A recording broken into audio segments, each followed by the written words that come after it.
You got the countdown? Yeah. All right. I guess we're live. Evidence of that is Frankie cracking his beer. Um, It was like instead of a, it was just a. right. That's what It was that's just a. for. It was just a. Right. Yeah. Yeah. So good evening, everybody. I'm Dustin Coiner from TrackDaz here in SoCal, and I'm on with King of the Baggers racer and low key TrackDaz staff dude, Frankie Garcia. What's up, Frankie? Not much, man. Excited for this, man. This is cool. We've been talking about it for a long Dude, time. every time we talk trash on the phone, we're like, dude, we should save this for the show. Yeah. Don't talk about it anymore. Save it for the show. It's probably been what? It's been over a year now. Oh, And you're like, we absolutely. got to do it. We got to do it. I'm like, yeah, yeah, Yeah. yeah. Yeah, yeah, And then yeah. But I don't know what my deal's gonna be, whatever. that's what it came down to. We could have done this like 6 months ago, and then I was waiting until I was allowed to say things and no new more stuff, and here we are. We That's made it to awesome. Daytona. We made it through Daytona, and yeah, we made it. Now we're here. We're doing this, and man, hopefully this is one of multiple podcasts. I Wow. because I a lot of just a these heads new up. pod. I've got irate Barry in Utah already on, dude. He's already like, "What's up?" So I'm sure Ready to there's gonna be party. some fucking Utah questions coming down the I pipeline. like Utah questions. Yeah, Barry's a good time, dude. I guess he's registered to race with CRA Podium Club next month, so that should be fun. Um, Speaking of CRA, you're no longer a part of CRA. yeah, dude, I had to punch out. I had to punch out. Because you're a gnarly podcast guy now. Shut the fuck up. You're a big podcast guy. Wow. Obviously, look at your mic. I mean, I do have a microphone now and Yeah, headphones, right? and Like headphones. it Big looks pod guy. almost legit, right? I take one look at you and I'm like, this is a podcast guy. Yeah, yeah. You got your So, microphone. Frankie, You got Frankie, microphone pod stands. okay, so let's talk a little bit about your rich history in racing. When did you start racing? Because I've known you since you were like 15, but I think you raced long before that. Maybe a little bit younger than that. Maybe like 13 or 14. I've known you. No shit. Um, yeah. Maybe I just thought you were 15. I was probably trying to like pull chicks that were like way older than me and You're like trying to probably grow your neck beards and your peach mustache. yeah, yeah, just way early. But Wow, dude, I started racing when I was 4 years old. Like that's when I legit started racing motorcycles at four. that's Um, crazy. my dad was a pro-am flat track racer from Central California, Salinas area. That's where I was born and raised in Gonzales, just south of there. Um, and yeah, I mean, he grew up like around like all that, Salinas short track, Monterey short track, Salinas Fairgrounds, and then he did like Ascot and all that stuff, and then traveled like to the East Coast doing stuff. Um, and then when I came along, it was just like here we go, just jump right in, and it's been like I mean I remember going to his races when I was a baby, and very vaguely, but uh, yeah, I and then as soon as I mean at one, my mom and dad for my first birthday got me a PW50, so I guess I didn't really have a choice from there. They made the decision for me, They're like, oh, and by the way, you're going racing. Here you go. yeah, yeah, exactly. We know you can't talk or like you barely probably even walk at this point, but here's this. Here's a Yeah, motorcycle. yeah, Have at yeah. Here's it. this life tool. Use it well. Uh, so yeah, that's how that kind of got going. And then I was riding at two and by four I was racing, and it was just like nonstop from there. I grew up racing flat track, going to Lodi every weekend, and then we did the Eddie Mulder series when I got a little bit older to kind of get off some blue groove stuff and do more like cushions and stuff like that. Get a little bit more variety. Could you tell me what the hell that you just said? Oh, like growing up, we went to Lodi. Lodi is a blue What's groove, what's Blue Groove? What is that? a hard pack, like laid down rubber. It's like one notch from freaking asphalt. Okay. And it's the groove is the rubber groove that's laid down on a hard pack surface. Okay. And then like a cushion track is like loose dirt, like something you'd see like on a motocross track. Okay. Just so yeah, I just got to get up on the lingo. yeah. We're gonna turn you into a dirt tracker one day. Yeah, no. So yeah, I did that, and then, dude, I remember when I mean, it was at our old house, so I had to have been like, I mean, probably 8 or maybe 9 or something like that. And I I watched this. Just there was like a MotoGP race on TV, and like I didn't even know what road racing even was. I just like saw street bikes going around a road course. But I remember seeing all the fans, and I didn't know, like I had no idea where this race took place. I just remember watching it, and I'm like, those guys that race those street bikes, a lot of people like them, and that's cool. And that's what made me want to road race. That was my first like, I want to do that. So, but like I knew nothing about it. My dad never road raced, and you know, but as I grew up, we were close with Doug Chandler, and Yeah. obviously he has a little bit of road racing experience. Pedigree much? Yeah, and so then I was more familiar with it, and then like we had Doug there, and then I started going to Laguna Seca every year as I got a little bit older, and then we started racing supermoto because I knew I wanted to go road racing. I knew it was expensive. My parents knew it was expensive, and like we wanted to take like a stepping stone into asphalt, and that's when supermoto came along.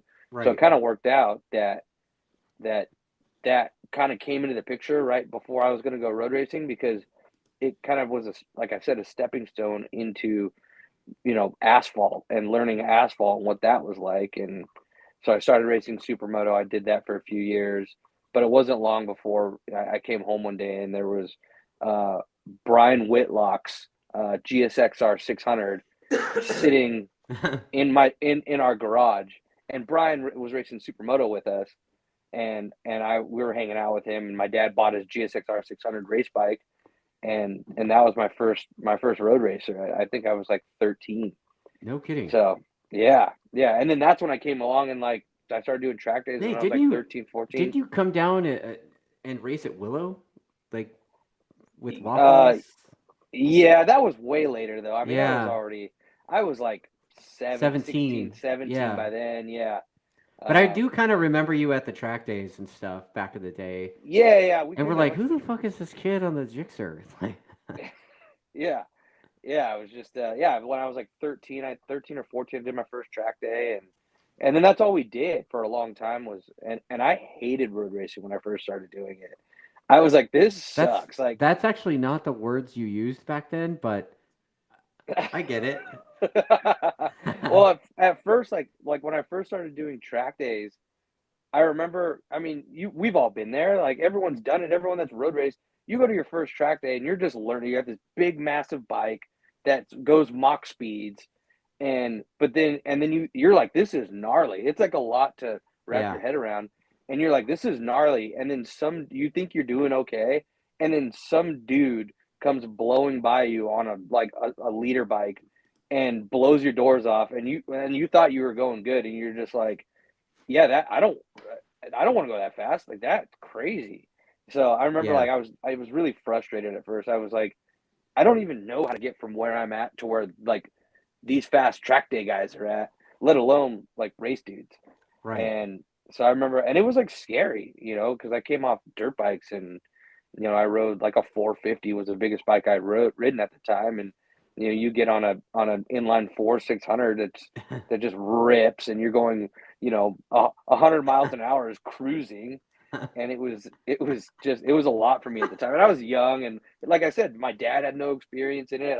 Like we were just like figuring it out just on our own. Like Yeah, I remember when we were gonna do our first track day, yeah. and we couldn't wrap our heads around the fact that you had to sign up before you got there.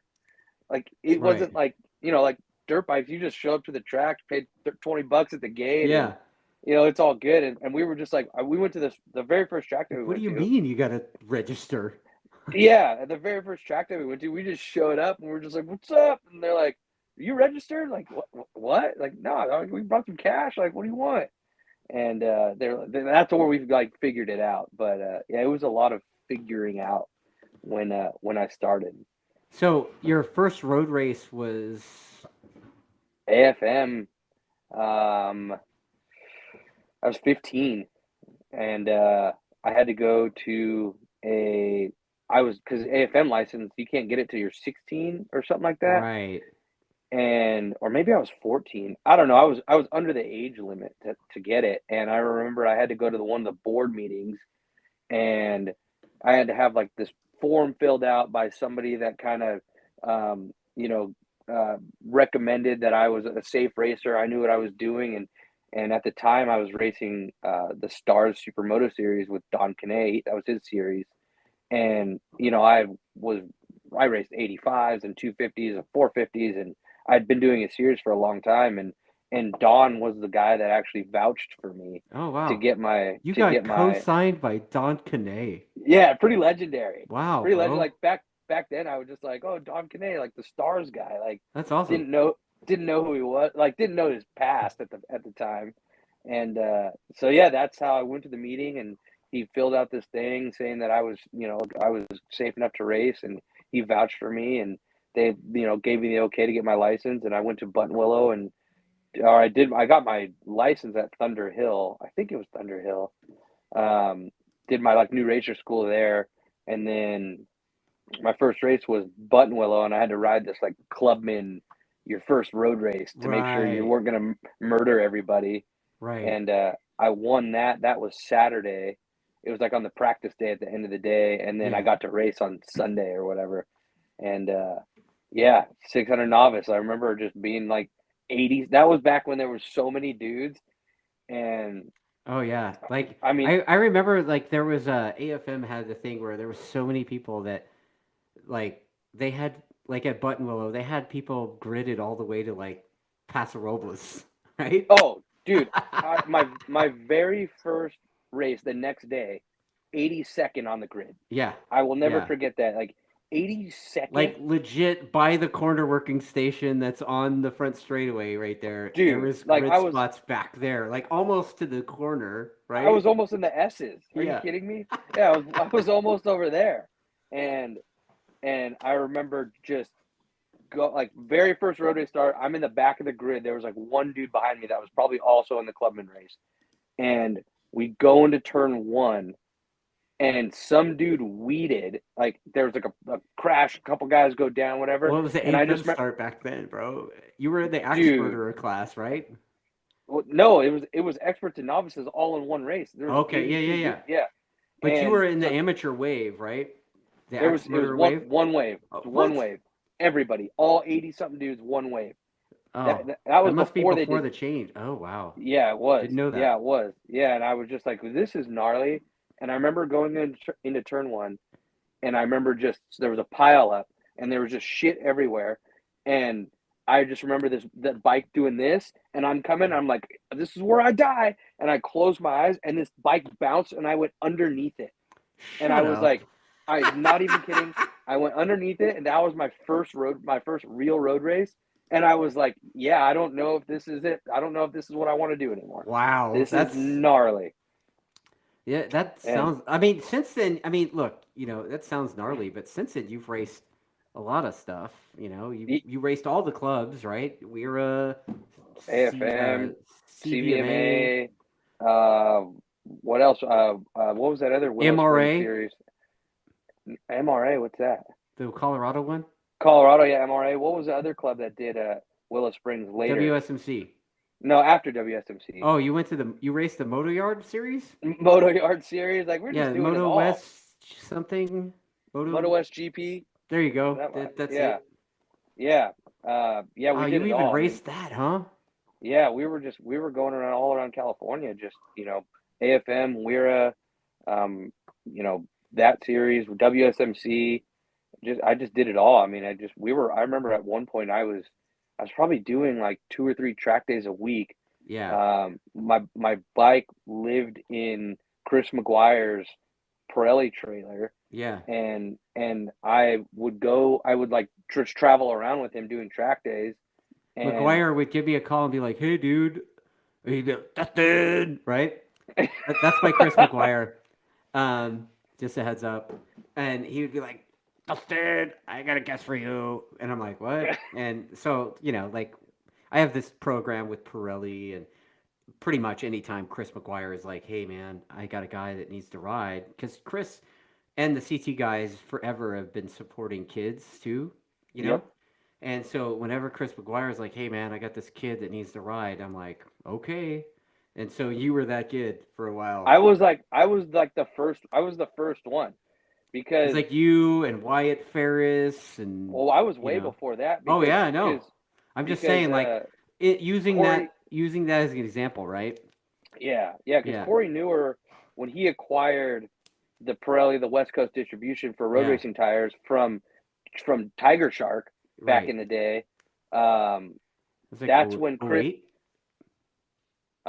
No, yeah, Yeah, it was no, oh maybe 08. oh no, Because 07. I switched over to Pirelli in '09, but I think oh 08 was their first year. Yeah, it was '07 or '08, Yeah, and so Chris started working for Corey, right. and I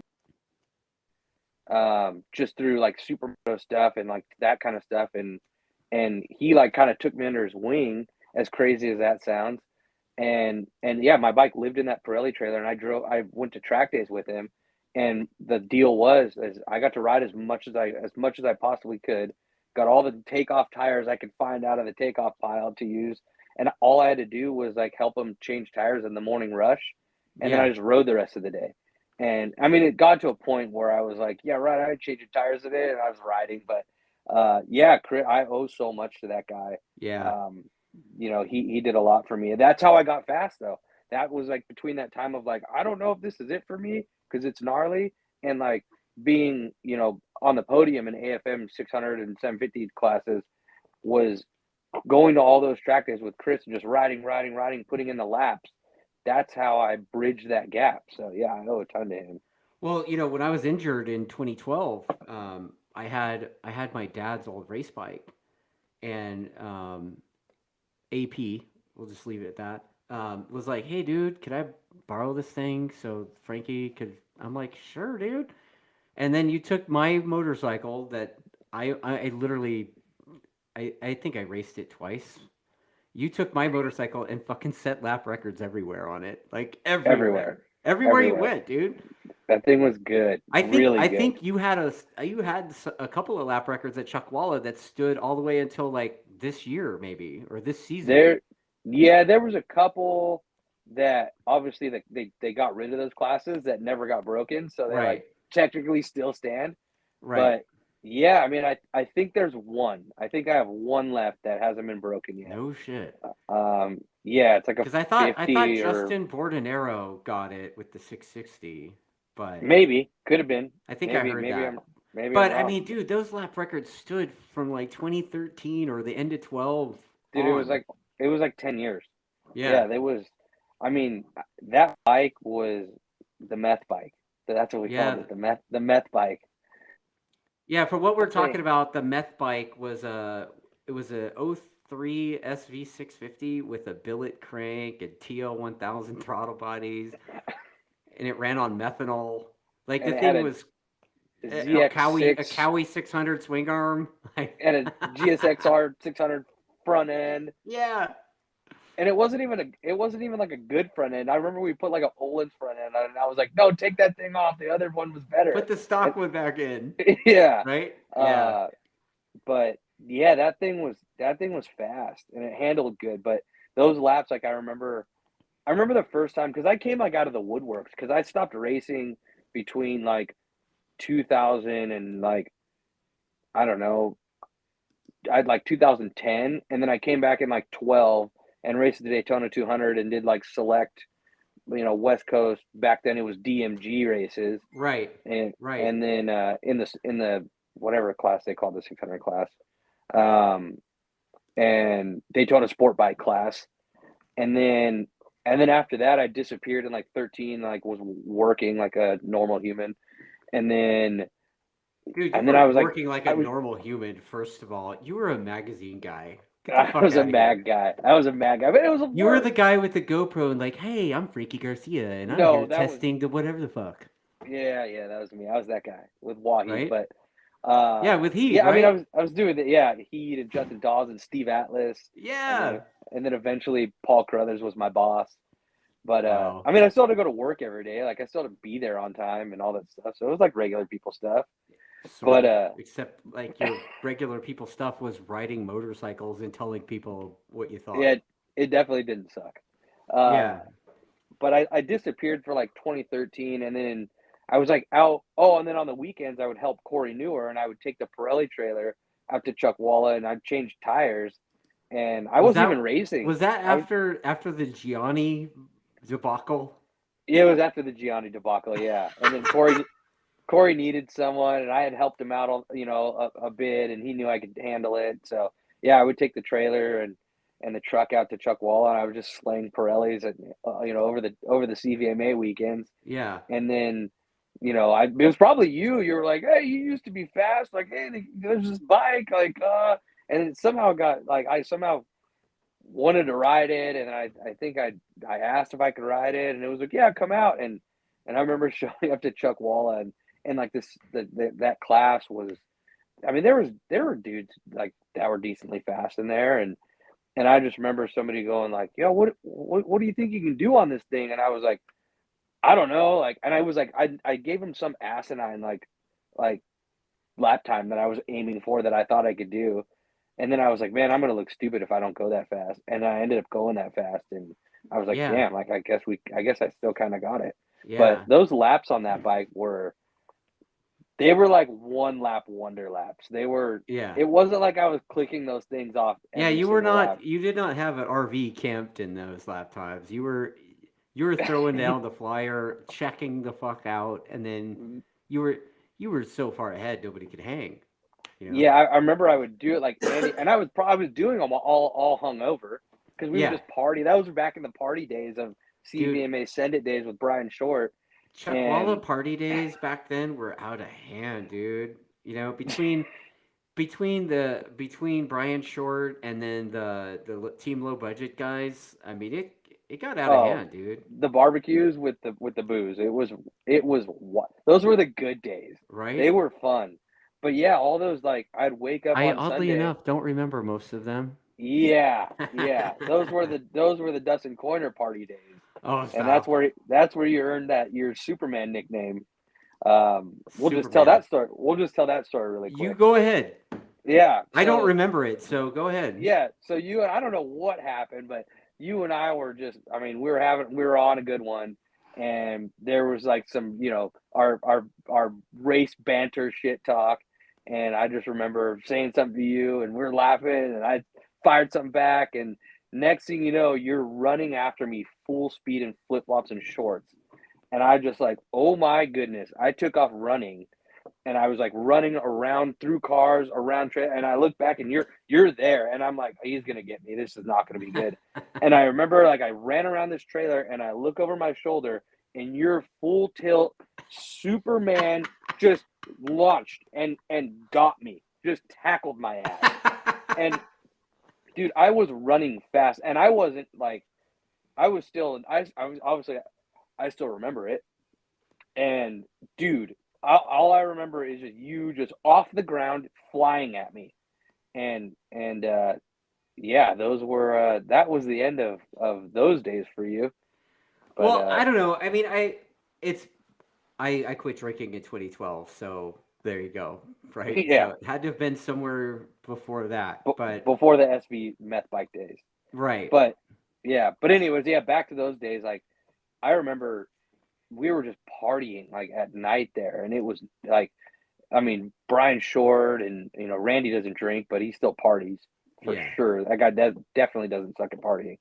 But yeah, I remember like I would be like hungover, and like they'd like put new tires on the bike, and like that's all everybody wanted. They were just like, we just want the track record. Like that's all your job is. Like you don't have to do anything but get the track record on these things, and that was the goal. We just went to a bunch of tracks trying to get track records, and I remember they like put new tires on it, put it on the warmers, and like, all right, time to race. And I'd go Yeah. out there and I do like the warm up lap, and then they drop the flag, and I do one lap to like scrub the tires in really good, and then I do a send it lap record, and then like just kind of Mail it back it in. down. Yeah, Yeah.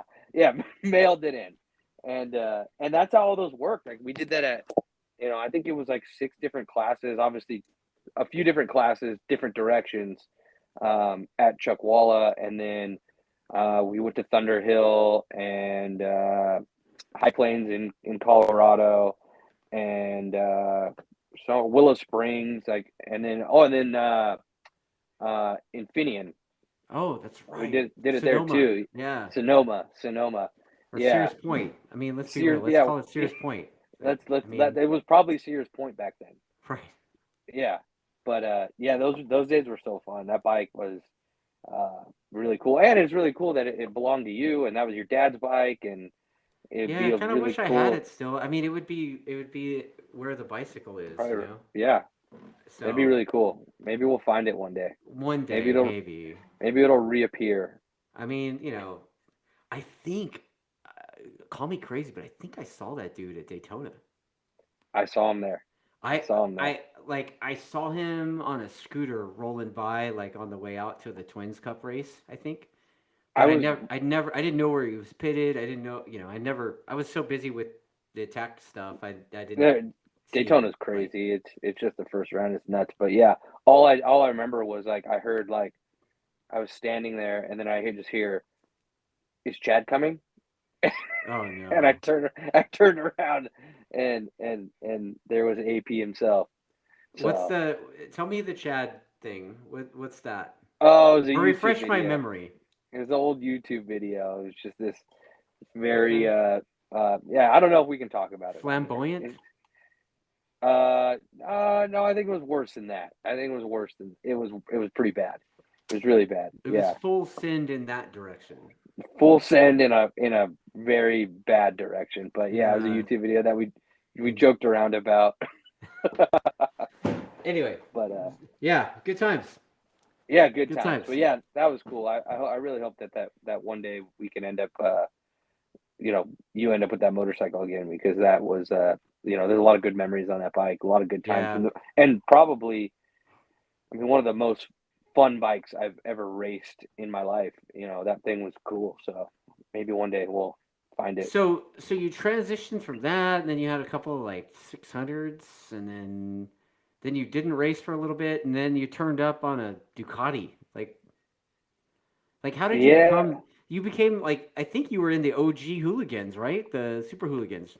Yeah, like after those days, I went back to working. I went back to I was working in the motocross, supercross industry, and I worked at Suzuki. So I left Motorcycle USA and Cycle News, and then I was a PR guy over at Suzuki, running the PR department over there, and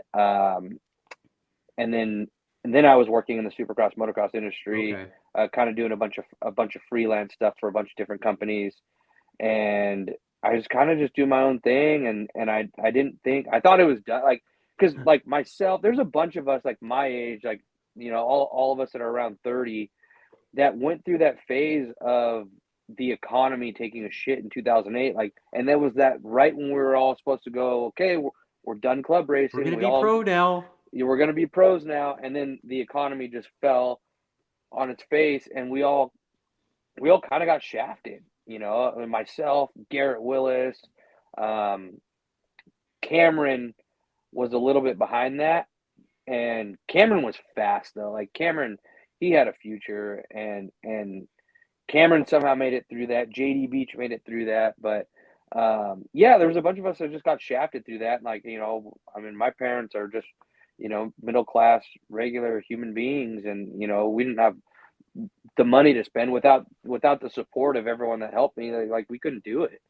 So come after the SV days in like 14, 15, I thought that was it. I thought, okay, we had fun, now I got to go be an adult. I think I remember you having that conversation with me. You're like, dude, I got to be an adult now. I got to get like a real job. I'm like, get the fuck out of here. What?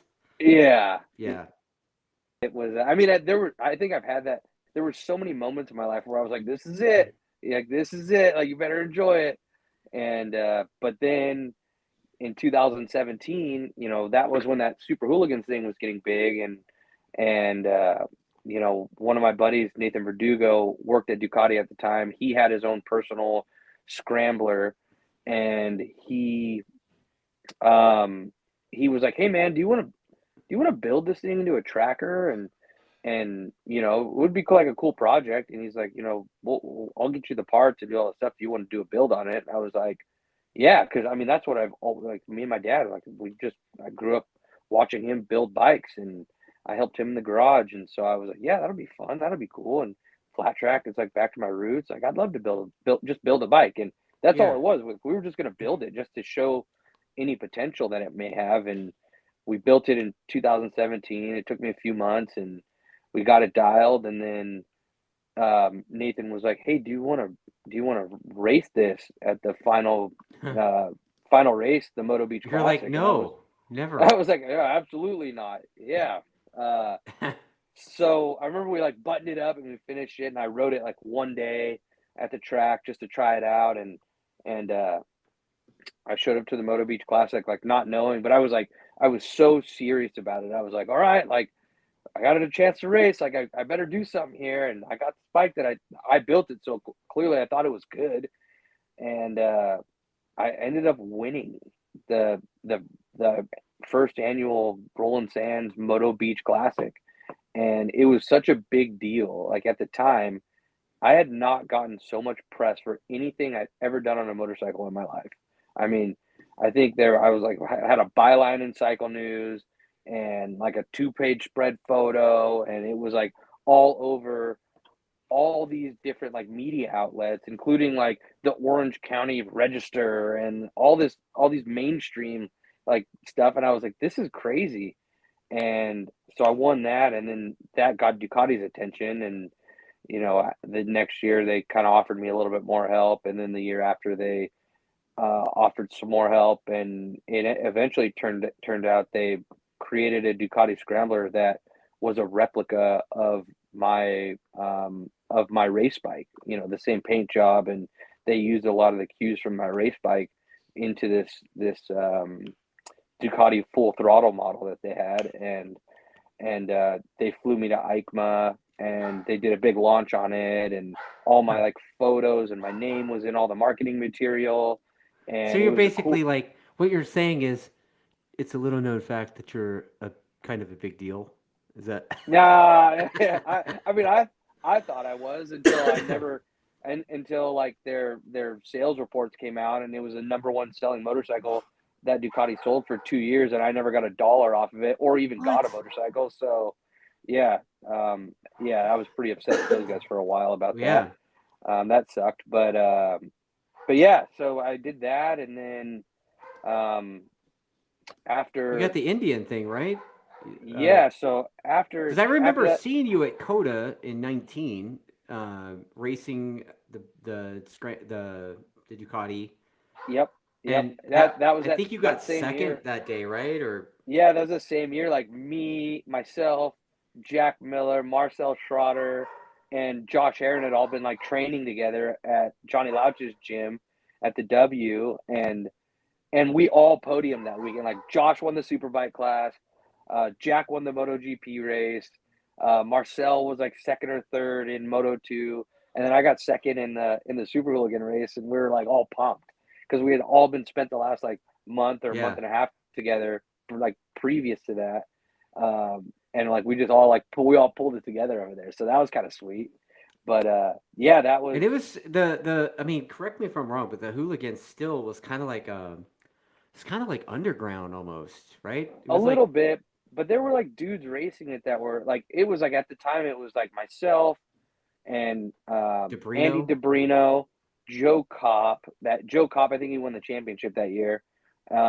Jordan Graham, and then like Johnny Murphy showed up for a couple of them, and like there were some hitters in there. I mean, Oh obviously yeah, like Andy DeBrino is no slouch at all.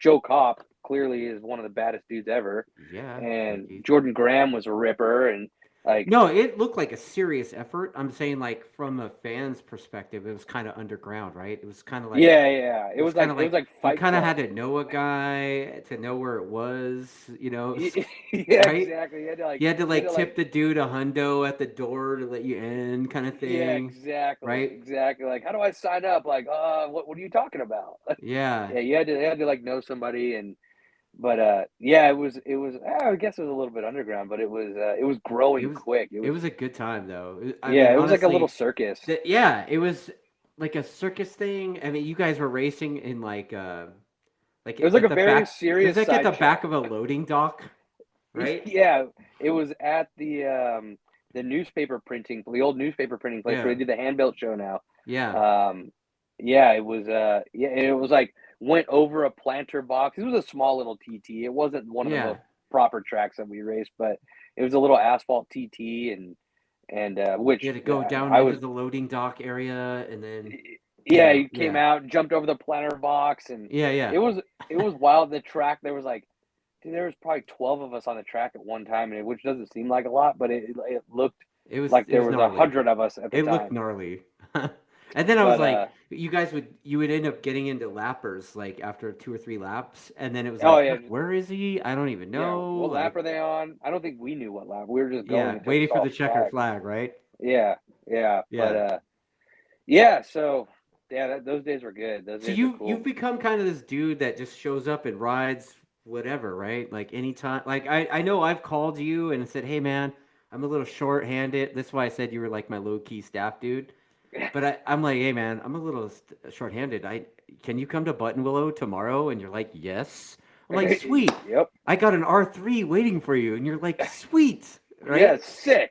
Yeah, I just like riding bikes, man. Like it's what it comes down to. Like I mean, as long as it got two wheels and a motor and it handles decently, like that's all. I mean, I just like riding motorcycles. I don't care what they are. I mean, I've always been that way.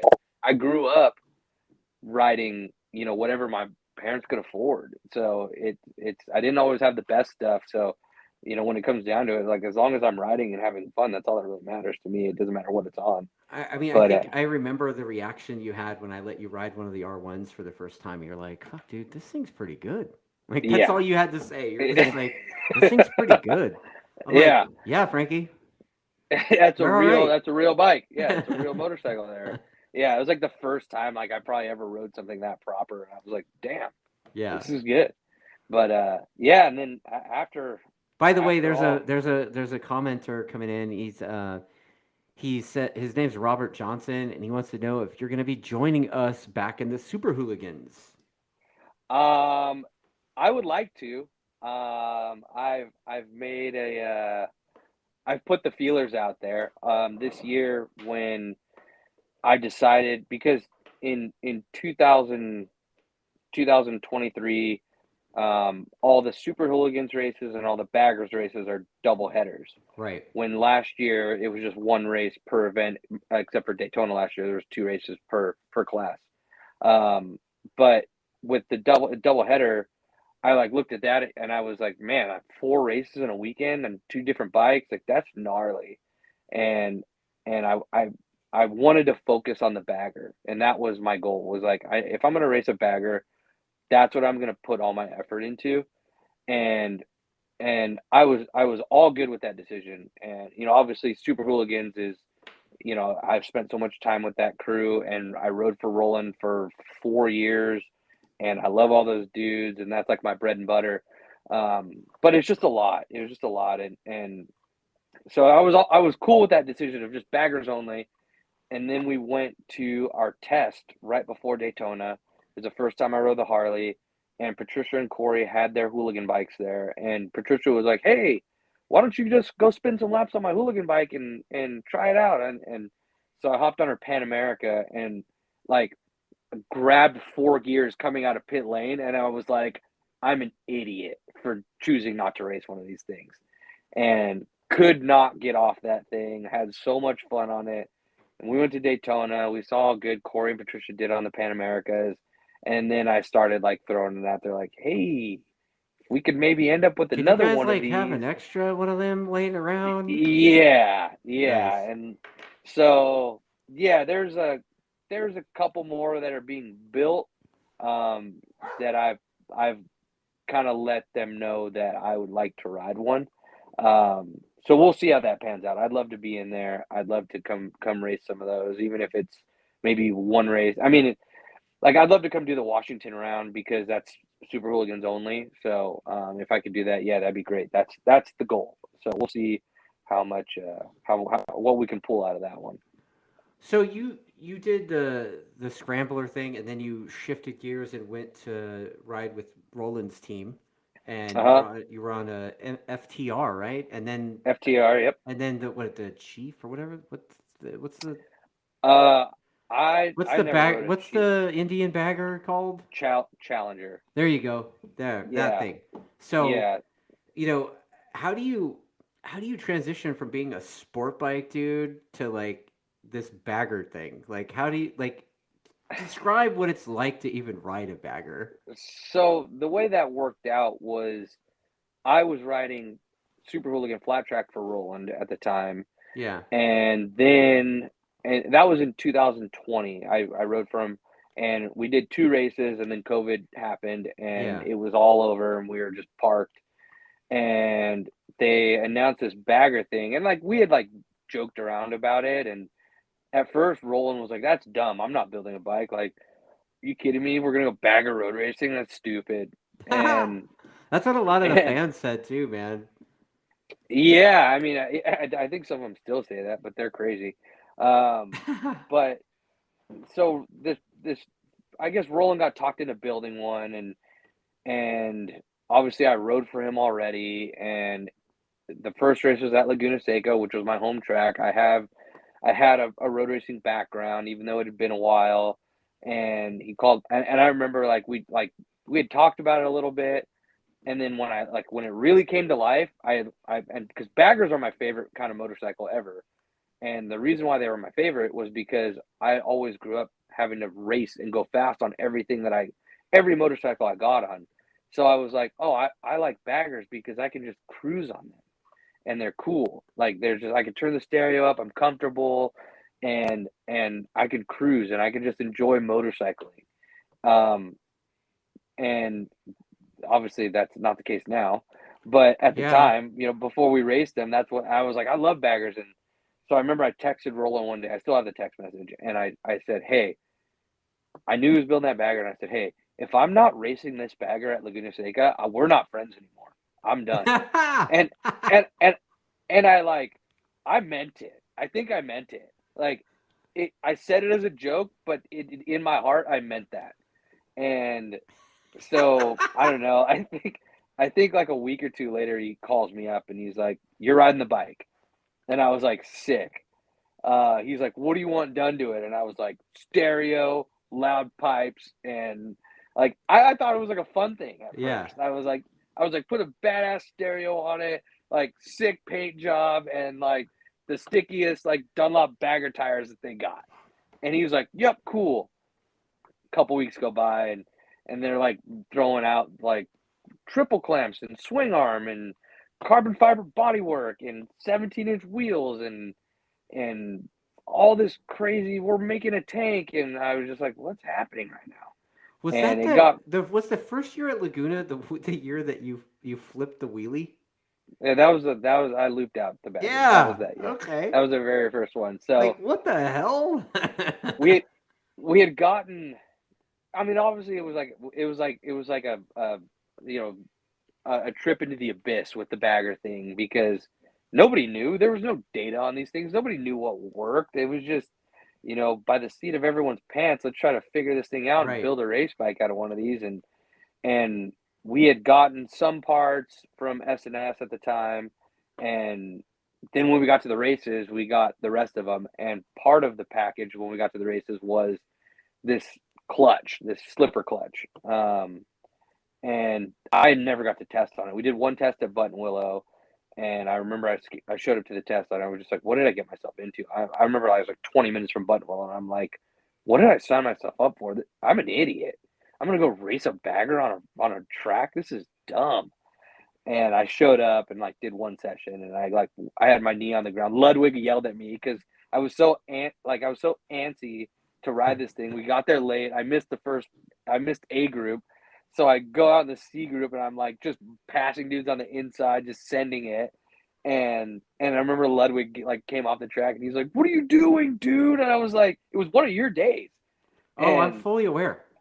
yeah, yeah. And Ludwig gave me an earful, and I was like, "Dude, I'm sorry. I was just fired up." And obviously I was like, I know Dustin. I gave him one of those. Yeah, I bet. And yeah, and Yeah. but yeah, I remember I put my knee on the ground. I had my knee on the ground within like 4 corners, and I was like, oh, we're gonna be just fine. So yeah, we showed up to Laguna, got the rest of the parts, and one of the parts was a clutch, and the ramp on it was really steep, and I had gone out. I qualified second, and in Q2, and something had happened to the Vansenheim's bike, Hayden Gillum's bike. They fried a clutch or something like that, and so he was out. And he was a guy like Tyler O'Hara was fast, and there was going to be no catching him. And I laid down a time that was second. And there was like 4 minutes left to qualifying, and Hayden's bike was done. So we're like, okay, cool. Like no one else is going to pass us. We're good. We're in the second spot. So hey, why don't you go practice a couple starts? You haven't tried those before. And I was like, yeah, sure. Good idea. Roll out to, go to roll out on the track, and they stopped me right there before they let me out. And I went to crack one off right from the spot there. And even practicing a start at that point, I was just trying to feel it out because I didn't know where the bagger, I can barely touch the ground. It's tall. I don't know what it's like. Yeah. Where's it going to grab? And I just kind of like barely gave it a little rev and just was like letting the clutch out just to see where it was going to engage and how it was going to engage. And like before I knew it, I was upside down and there was a bagger on top of me. And I mean, I think I moved maybe 4 feet and just flipped this bike over the top of me. Snapped the handlebars on my femurs, and You yeah, had some that was healthy bruises. You didn't break anything, thankfully, right? no. I mean, at the time when I was laying there, I was like, my femurs. I was super embarrassed. You're First like, of I'm all, so done. yeah, and my femurs, like my femurs, my upper legs burned so bad. I was like, my femurs are broken. Like this is the worst pain I've ever felt. My Yeah. femurs are on fire. They are snapped in half, both of them. We're done. We're done. And I Yeah. laid there for a second, and then I was like embarrassed. So I was like, hey guys, just put me on a stretcher and just get me out of here. Like my femurs are broken. Just get me on out of here. I don't want to see You're like, anybody. cover me in the yellow blanket. Yeah, yeah. Tell everyone I died. And I remember I was there like, hey, Roland was like, hey, why don't you just lay here for a second? Like, just relax. It's all good. Like, just chill. And I like laid there and caught my breath, got some water. And then I was like, the burning's kind of going away. Like, and then they were like, don't move. You know how the medics are. They're like, just don't move anything. And Roland's like, why don't we just stand up? And like, I was just like, oh, okay. And I remember Aaron Gordado was there too. And they were like, yeah, let's just stand up. And I was like, okay, yeah. And I stood up and I was like, oh, maybe my femurs aren't broken. And at this point, I'm in my underwear, Yeah. and Of I'm just course. like, oh, yeah. And so I'm like, okay, so my femurs aren't broken. I'm up. I'm in a lot of pain. And then so they're like, why don't we put you on the back of the golf cart and take you to the medic center? So I'm on the back of the golf cart, just butt naked. I mean, I have boxers on and my socks, and that's it. No, I think they took my socks off. And they took me to the medical center, and they like go through So the you're in pits. you're like getting rolled through the paddock in your chones in a golf Yeah, cart. yeah, Nice. pretty sweet. And I go to the medical center and they like check me out. They're like, yeah, you're good. You're gonna hurt, but and at the time, my brother just passed away. So I was like, man, I was like, I got to race. I mean, it'd been like, I don't think it'd been 3 months, and I was like, I got to race. Like that was like, this is what we're doing this for. Like we're doing this for Jess. Like we're at our home track. Mom and Dad are here. Like it's probably a little too soon. And I remember like telling somebody like the week of the race, I'm like, I don't know why I'm doing this. Like I'm not in a good place right now. Like I don't need to be racing baggers. Like this is like, why am I racing at all? Like I'm so bummed. Like so just in a shitty place about my brother. Like Jeez. I shouldn't be doing this. And I kept going. There was so much put into it. I couldn't pull out. And so like I was just like, then when that happened, I was like, oh man, like I went through all this, like got it figured out. We qualified second, and like everyone doubted me. They're like, there's no way you're racing tomorrow, like not a chance. And I remember, Dude, even you told me that night, you're like, yeah, dude, I don't know if I'm gonna make it tomorrow. This ain't happening. Yeah, Like you're yeah. like, I mean, yeah, dude. I think my legs are kind of broken. I was like, what? And you raised up your shorts and you had bruises like dude, from across. my knees to my waist, like it was bad, and there was dents like in the muscle. Yeah, the dents and yeah, that's what you were showing us. And I was like, what the hell, dude? Yeah, it was gnarly, and I mean, I was like, "There's no way," but I was like, "Man, I gotta do everything I can." And I remember dude, I had to get like lifted into my truck. Like I couldn't get it into my truck by myself. I had to have help getting in, and I drove home, and I had to have help getting out. And I remember I called my physical therapist, Twan, and I was like, "What do I do? Like, what's the best thing I can do?" Like, and he was like, he had sent my dad some like these like lidocaine patches or something, and he's like, "Put those on there," and he goes, "At night, all night long, set your alarm clock for every hour," and he goes, "Heat for an hour, ice for an hour, heat for an hour, ice for an hour." And I did that from the moment I got home until I got up in the morning. Alarm would go off, I'd switch heat. Alarm would go off, switch it back to ice. All night, I had these lidocaine patches, 3 patches per leg. No Just way. and I was taking like these like a like a anti-inflammatory um, pill that my dad had, and I woke up the next morning, and like my mom and dad are like downstairs. It's race day, and they're Yeah. like downstairs chilling on the couch. They were just like completely were just like, "There's no way."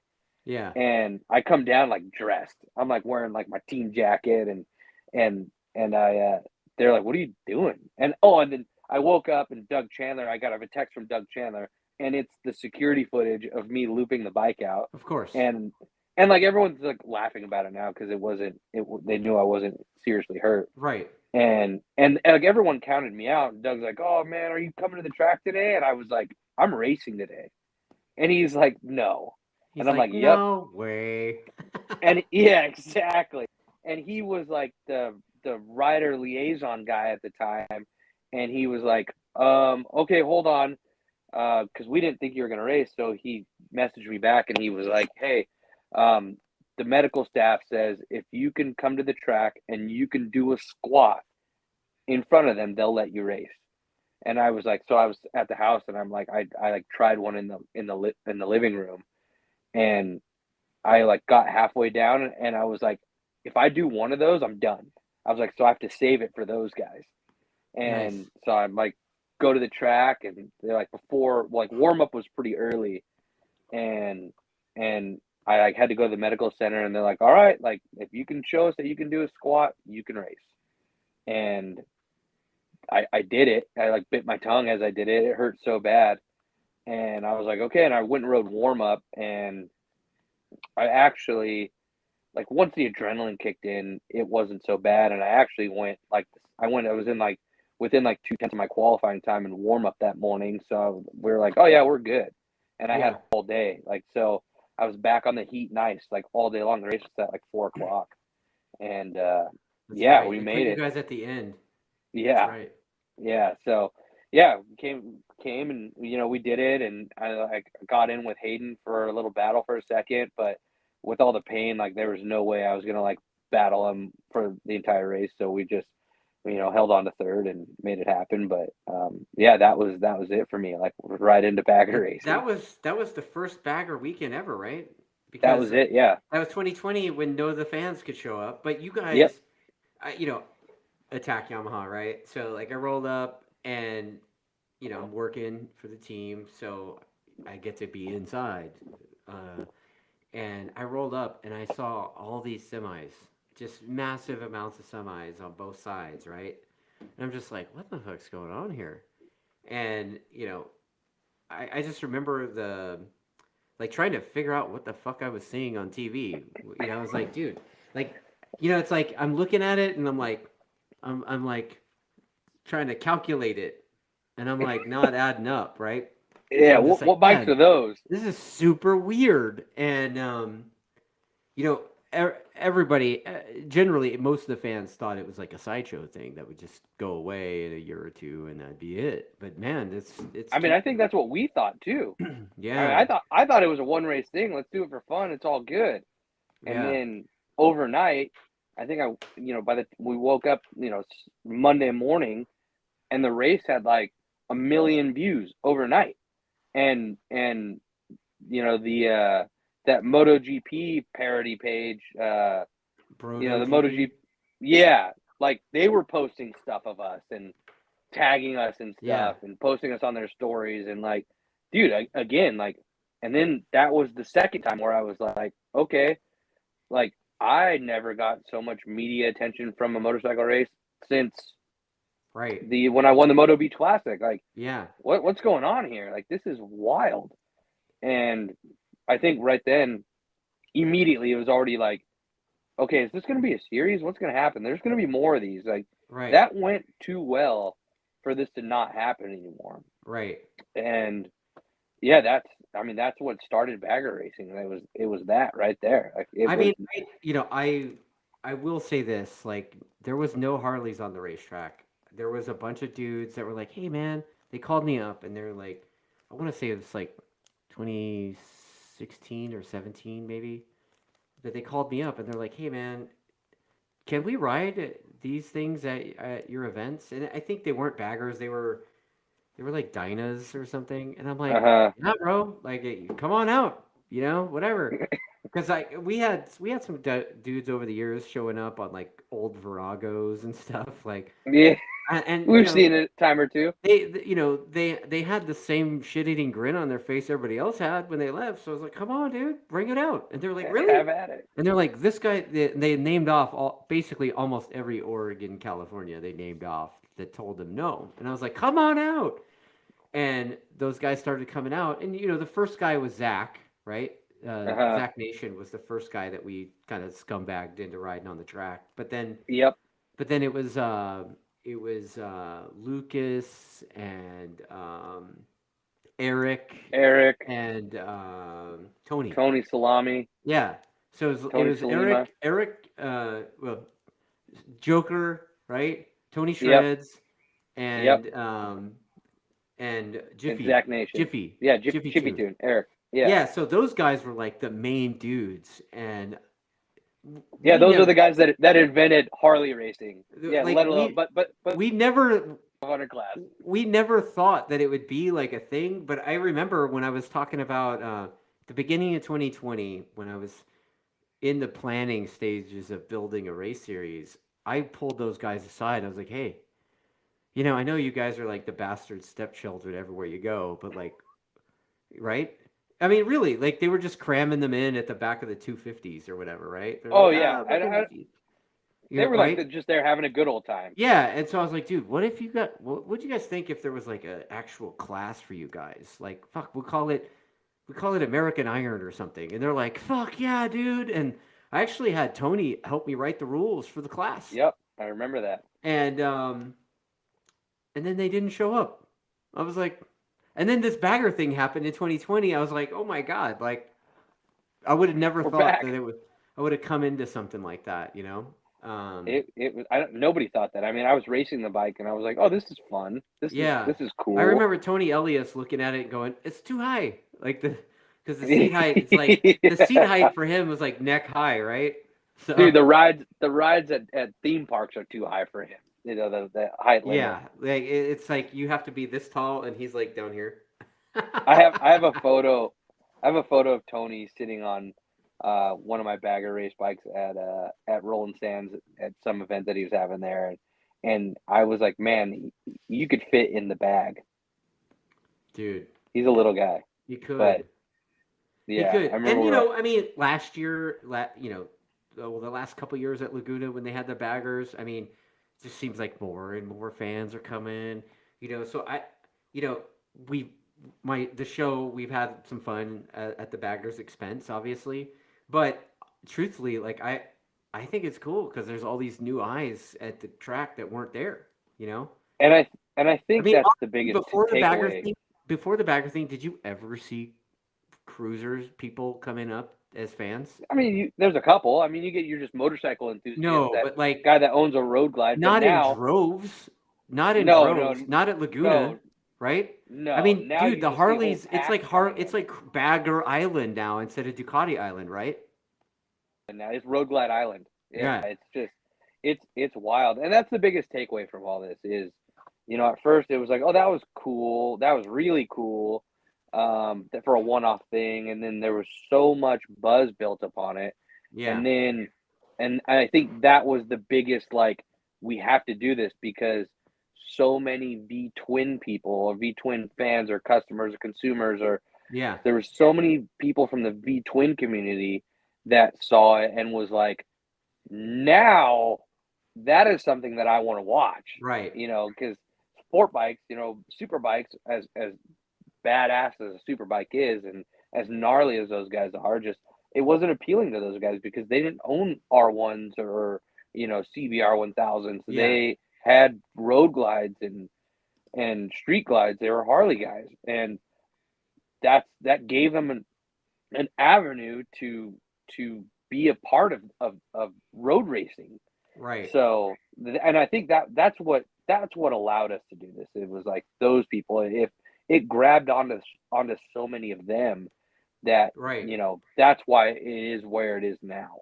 Yeah. Because I if mean, still, last year and this year both, I made it a point to go outside the track to talk to people. And it's shocking talking to all these bike people that are at Bike Week. Dude, I talked to people that were on the other side of the stadium, um, uh-huh, where they had the bike show and stuff. yeah, I talked to a bunch of people with the CFE dudes, right? Sherm Dog. And yeah, man, like most of the people over on that side had no idea there was racing going on the inside. yeah, you just hear noises. I'm like, you didn't pick up that noise was the same as the noise coming out of your bike, like, and Daytona's a tough one. It's just like that stadium is like a big wall, If you yeah, don't know what's going on the other side of that thing, like people go there for bike week, like it's a tough one. Like we've had the conversation a million times, and I actually was like with the Daytona people and the AFT people talking about like just this year at the AFT race and talking about like what kind of strategies can be put in place to get all the people outside into the stadium right, and we talked about things like well, all those vendors that are outside, if you brought them all inside and made all the people come inside to go to those vendors, well, guess what? Oh, we can see the track now, and there's baggers out there, right, and that's how you keep them in. So yeah, I just think it's just so customary for them to have all those vendors and everything outside on the yeah, outside of the stadium. It's just change isn't easy. People don't like change, and yeah. It just seems like there'd be an avenue there to raise more awareness. If you get more yeah. eyeballs on it, there's more money, right? I mean, Well, if you walk through Daytona, like you go through and like where their Vance and Hines semi truck is, outside of the stadium, there's a big screen TV there, and there's baggers on that TV. If you go to Daytona One, that little zone across the street with yeah, the little shopping center with the restaurants, there's like these massive, and I was pretty fired up on it. These massive like jumbotrons that are like really long on yeah, the side of, that wrap around the whole building. There's baggers and super bikes on there. If you go downtown, like Harley has massive like photos on the yeah, sides of buildings of Kyle Wyman, and yeah, so it's the advertising's there. It's just getting the people to 1 plus 1 is right. two. Go inside the stadium and watch baggers. Well, I mean, the people I talk to on the other, I mean, like I said, dude, I make it a point to talk. I'm a scumbag, so I will talk to anybody. I don't give a fuck, right?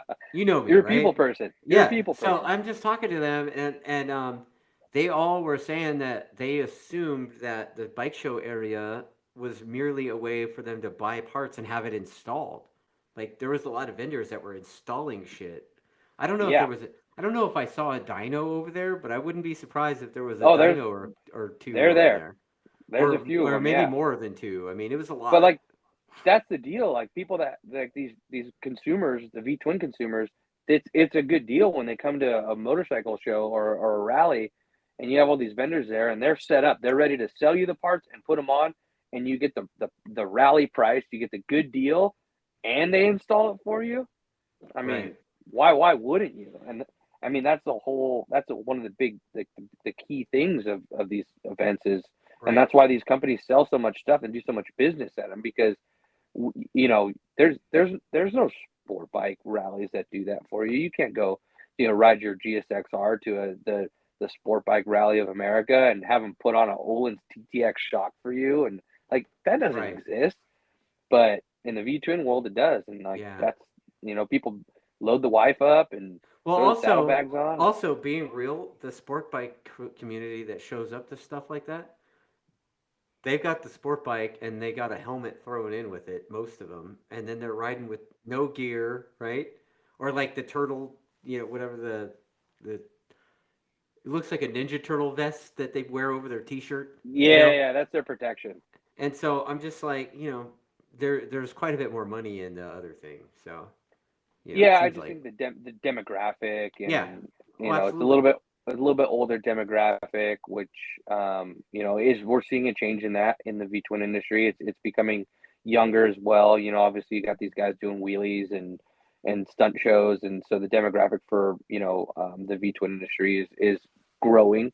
But yeah, I mean, obviously, you know, like I said, demographic, they got more money. Older people got more money. You know, they've worked. So let me ask you this, man. Like, since you've been basically the bagger dude the whole time, talk a little bit about the progression of those things, because, man, you know, this last round at Daytona, 180 mile an hour. I think Kyle went 180 miles an hour. 180 something, I think. Yeah, it was right up there. It was like 181. Minute 50 and change. Yeah, I mean, it's no joke. Performance of those things seems to be kind of like just skyrocketing up, right? Like, or am I crazy? No, you're not crazy at all. It's like, we showed up to the first bagger race and I was like, whoa, like, look at all these parts that were made for these things, and to make them proper, to make them track ready. Like, this is crazy. Yeah. You know, these are factory parts. This is like one-off stuff. Nice. These are road racing parts for a V-twin. I talked to Al Luddington. He was crew chiefing for somebody, I forget, but he was saying, dude, these things are like. He's like, I would normally have not said yes to do this project, but he's like, these things are kind of sticking around, and they kind of remind me of Superbike, proper Superbike, and I'm like, I mean, there's nothing that they're putting on Superbikes that we aren't putting on our baggers.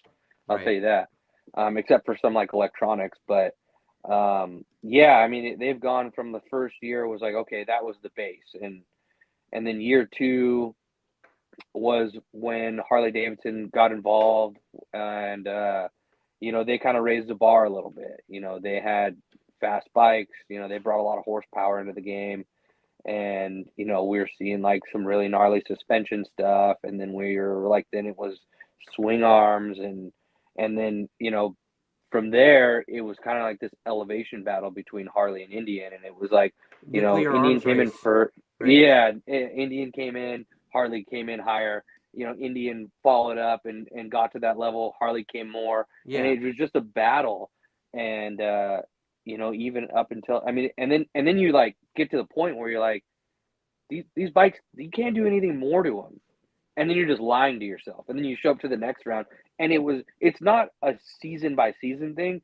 It's round to round that we're seeing massive updates to these things. And so what's happening? Like you guys are generating data on the things, and then they're going back and like making new parts based on the data to make them faster. Yeah, I mean, that's how it is. I mean, like last year we went to Daytona, and like Harley was having an issue with their transmissions on downshifts. Between Daytona and Atlanta, like what is or whatever. Yeah. They built brand new transmissions for these things, and they were badass. No more shifting issues. And, you know, it's just stuff like that. It's like you see massive gains from round to round. You know, up even till, and then last year, you know, I think the top speed was like 100. Jeremy Williams did 171 miles an hour at Daytona last year. Right. And then the end of this year, they said, okay, these bikes are unreliable. You guys, everyone has built these things like to the moon.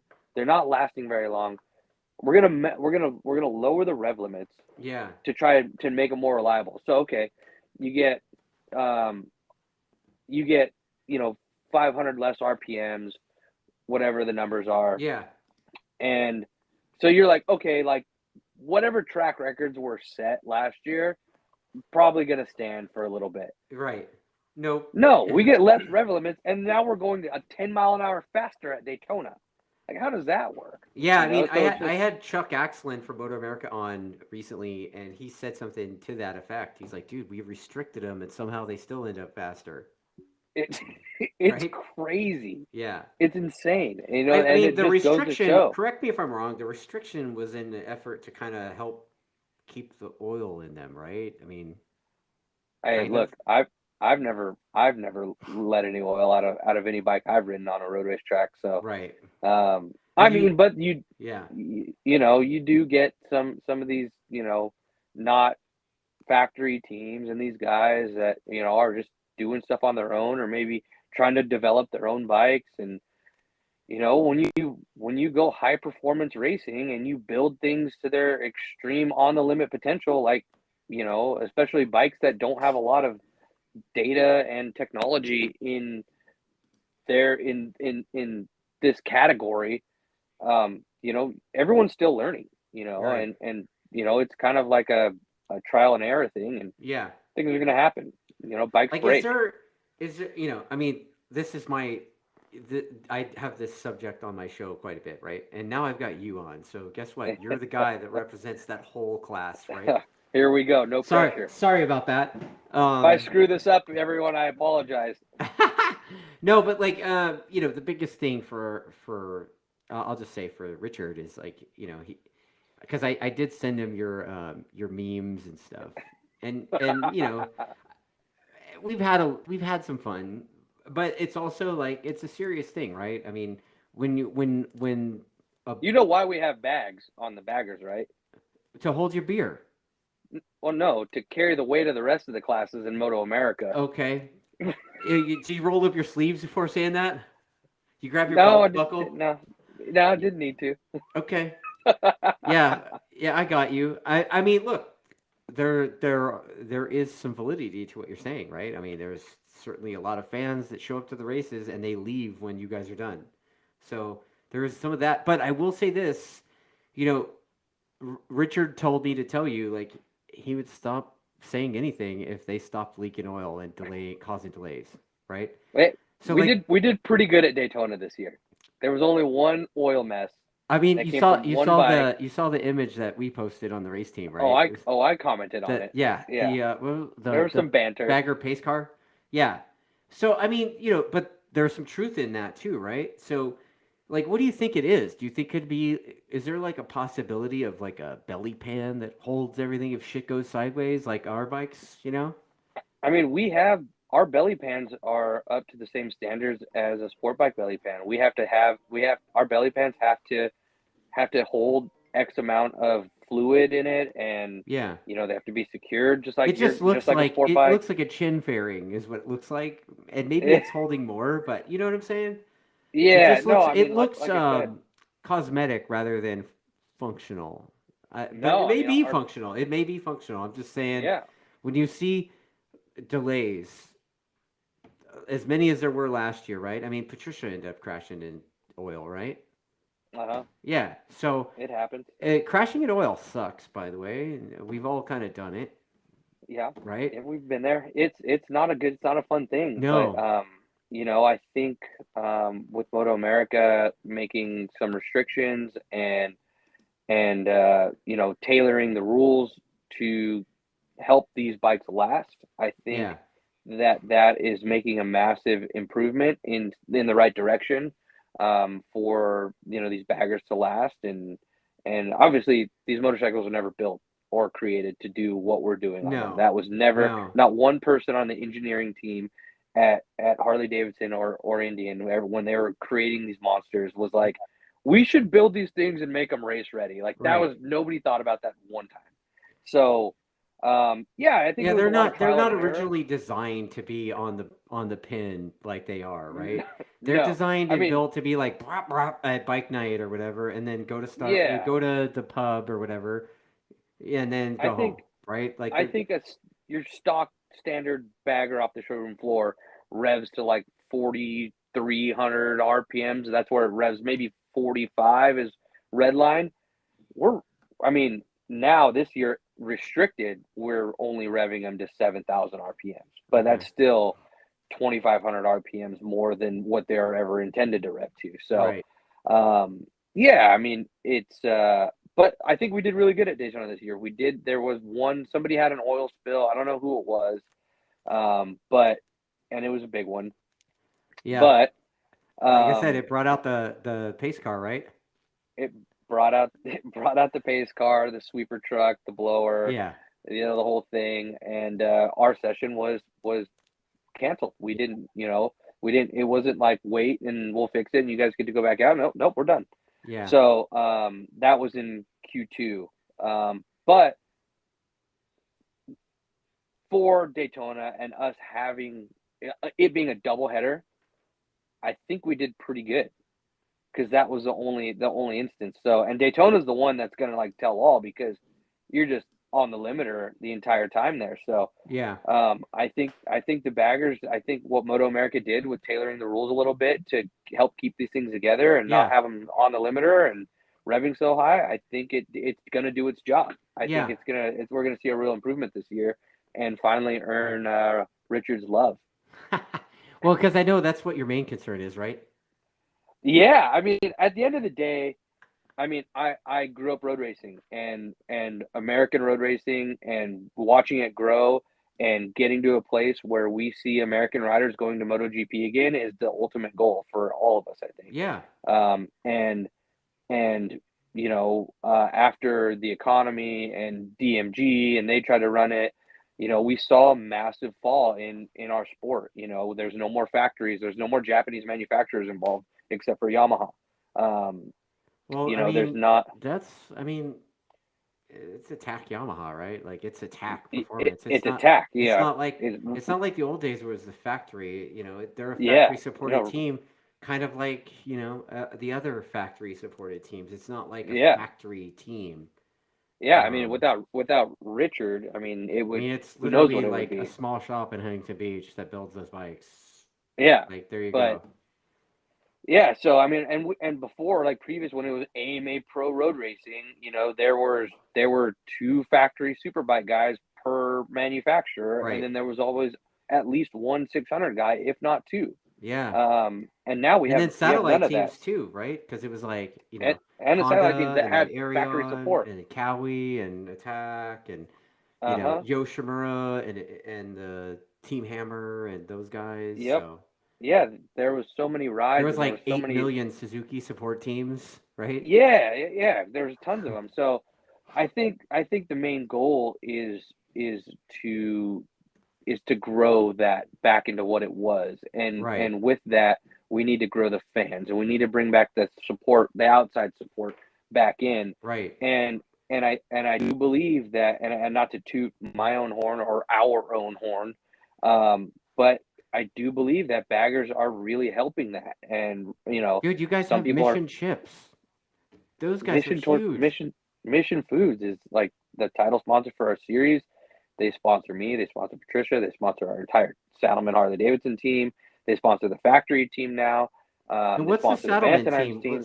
What do they? I assume they make saddles for those Harleys, or what's the Saddleman? Saddleman seats. Yeah. Saddleman Okay. seats is obviously the seat company in V twin motorcycles, and they make metric seats. They do aftermarket stuff or stuff for the a bunch of different manufacturers. I mean, they're the do all seat company, and Yeah. made in America, and they're the seat company. I Saddleman's huge. also there's a couple of things about your helmet that I noticed. You have an 805 beer logo on your helmet. So, oh, okay, yeah, there you Yeah, go. So, the Cerveza. so are they sponsoring you personally, or are they sponsoring the team, or how's it work? Yeah, so 805 is a partner of Fast House, and obviously, um, Right. I have a really long relationship with Fast House, and they came on board the last couple of years. Obviously, they do a Fast House is started off as a motocross company, started by Kenny Alexander, and they've turned into a lifestyle company at this point. They started they did a collab helmet with Bell, the Bell Stars, what I wear, what I've been wearing for years now. And when I came back to road racing, they had that helmet, and I was wearing a Bell, and it just made sense to do a deal. So that's how I started with Fast House, and Fast House is a partner or Fast House and 805 are partners. They do a lot of stuff together, correlate a lot, and so coming into this year was going to be my third year with Fast House. There were talks with about, well, we want to get 805 involved with your program as well. They're doing a lot of stuff in the motocross world, in the free ride world. They don't necessarily have a guy in like the bagger or road racing world, and we feel like maybe you're that guy. So yeah, it's pretty cool. Obviously, anyone that knows me knows that there's two things in this world that I love, and it's tacos and beer. So I was I was kind of queuing it up for you, but I got Mission Foods and 805 on board, and I mean, at the end of the day, I won before I even got to the races. so let me. I think I actually heard you say that in that interview at the track, right? Yeah. So, there in our sport, right? In road racing, there used to be tobacco and alcohol and all kinds of shit, Uh-huh. and now, like, how does it vibe there? Like, is there any kind of shenanigans you had to go through to get that approved, or like, is it open fair game now? Like, everybody can just go and I'm a ask for forgiveness and not permission kind of guy. I mean, you should know that by now. yeah, But I mean, I there's obviously we've seen, back in the day the Corona Honda team, and we've right. seen Oh, cigarette sponsors, and so this day and age we see marijuana sponsors and things right, like that. So yeah, right. there weren't any hoops or anything I had to jump through. Um, I think it's a fair game situation, Okay, so the but other the other thing I noticed about your helmet is you've got a really interesting Kurt Cobain quote on the back of your helmet. And so, just a heads up, it says, and I quote, "I'd rather be hated for who I am than loved for who I'm not." And I'm telling you, man, that is like that's right here, buddy. that's right So, there. like, Yeah. tell me a little bit about that. Like, what does that mean to you, and where did that come from for you? I mean, And aren't you a little young to be a fan of Kurt Cobain? dude, I'm a big Kurt Cobain guy. I Like, he love, was like my era, bro. Like, and I'm quite a bit older than you. well, I got this guy. His name's Frank. I call him Dad. Well, And there's that. yeah, Your and dad's like my age, probably, right? yeah, and growing up, when Dad picked us up from school, or the babysitter after school, that's what we were listening to on the radio, or on, that's what CD was in Yeah, his truck. I grew up listening to Nirvana and all that '90s grunge stuff, and now, dude, I listen to Nirvana every day. That's just what I grew up on, and that's what stuck. Even though it's a little bit, it's not before my time. I was just really young, yeah. but but that quote it really, like, it kind of sticks with me, because I mean, you know how I am. I wear my heart on my sleeve. I'm me. I always try Dude, to be me. Like, are you like maybe some, talking about me right now? Like, you know, I'm yeah. I'm I like doing things my way. I like, not to be like this Like, prima tell me donna. more. Like, I know my wife's out in the other room listening, and I'm like, dude, that everything you're saying is just it's the description of me. Like, it maybe that's why we get along so well, you That's know? why this is why we've been friends for so long. We get each other. Yeah, But, that's just me. Like, I'd rather, I want people to, you love me or you hate me.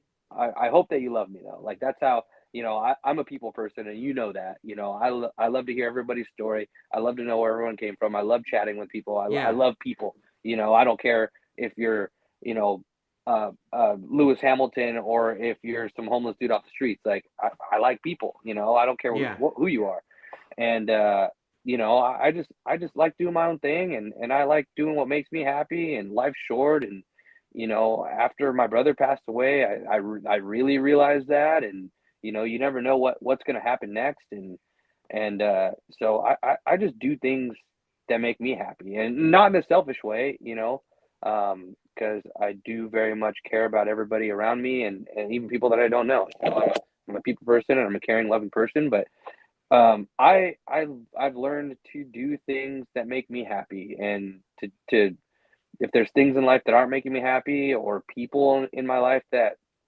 don't make me happy, or aren't necessarily, you know, being the people that I need to keep around me. Like I'm Yeah. really quick to just like, you know, Peace. clip Yeah. people. Yeah, really quick. And some people look pretty ruthless, and I'm just like, no, I've just learned that life is short, and I got to do life for myself and my family and the people around me, and you know, if shit ain't vibing, and that's it, you know. But Right on. yeah, that's why I like that quote. It's just, That's cool. if you don't like me, hey, I'm sorry. I wish you did, but I'm not gonna lose sleep over it. Right. Right. That's good stuff, man. So you know what? I think you still have one sponsor. Yeah, you have at least one sponsor of yours that we still share. Mythos Leathers. I And was just there yesterday. and we were the OG Mythos people OG. when Mythos first came to the US. Uh-huh. And Yo, you were the OG, and yeah. then you introduced me to Ken Tam, and you're like, you got to wear these leathers, Yeah, and I there call came an my friend up and opportunity. I'm like, "Hey, I'm involved in this leather company and you have to wear them." And you're like, Yeah, "Okay, sounds that's how great." that went. And then I remember I got that first suit made. Um, when I was riding the Ducati, I got that first suit made Yeah. and put it on, and I was like, oh my god, I love this thing. Yeah. And I wore that suit. That was the suit that I looped the bagger out in. They just dyed it. It was like neon yellow, and it was during COVID, so we couldn't have a suit made to match the bagger. So they took the logos off that suit, dyed the neon yellow black, and it was just this black and white suit after that.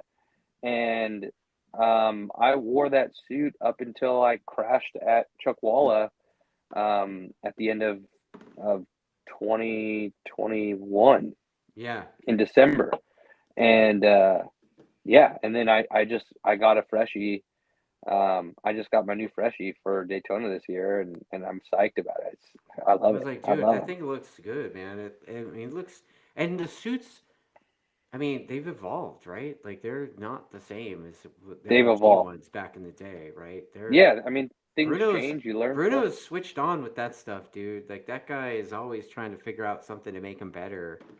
Oh Um, yeah, I mean, he's got guys in Moto 2 now, and yeah. guys in World Superbike, and it's just, I mean, you got to evolve, and then along came, since the first suit was made, along came the airbag, and Yeah. now the airbag's involved in them, so you got to evolve with the times, and that suit has just turned into just the most incredible suit. So you're a little bit old school with the way you handle your suits. I mean, you know, this is something only old school people do. Like you're one of these fucking weirdos that takes all your armor and shit out of your suit. Like what the hell are you thinking? Like that stuff is Listen, to help. It's there to help you. listen. I have plenty of padding on me. Let's Oh just god say damn it! that. Here we go. I've got, I've got plenty of padding on me. And yes, I do take all my armor out of my suit, but in the last couple of years, as I've gotten older and realized that crashing hurts, I have been putting armor back in my suit and being smart about it. So yes, they're not completely empty like there was a few, more than a few years there that Yeah. it was just straight leather, and that was all that was in there. But it's leather and a back protector, You're like and that's all I need. I'm like, oh, yeah, you say so. yeah. But I'm like, I tell found me again, like how that's a great idea. I don't know. I mean, you know, Rob from Roland Sands Designs thought I was nuts and sourced the CE certified, biodegradable. It's thin, but it's a padding that we put in my leathers now, and it's definitely a lot smarter than running nothing, especially at some of the tracks we go to like Daytona. If I went sliding down the front straight there Well, the with leather just would leather, help. The leather would help. Yeah, Right? yeah, but like I said, as I get older, injuries take longer to heal from, and they hurt more.